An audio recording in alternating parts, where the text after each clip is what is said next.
Xbox not booting up? Don't panic.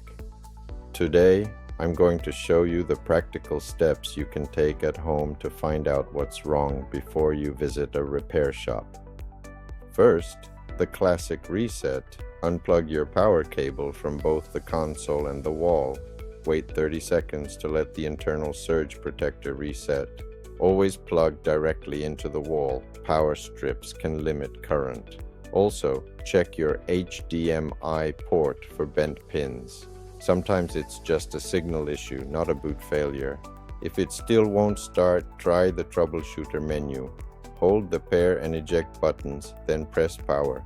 From here, you can reset the console while keeping your games. Next, check for dust or overheating. Ensure your console has plenty of space and the vents are clear. A quick clean can often solve thermal shutdowns. If these steps don't work, you likely have a hardware issue like a failed hard drive or chip. That's where we come in with expert tools and experience. Can't fix it yourself? No problem. Reach out to us through our website at budgetrepaircenter.nz. We'll get you back in the game.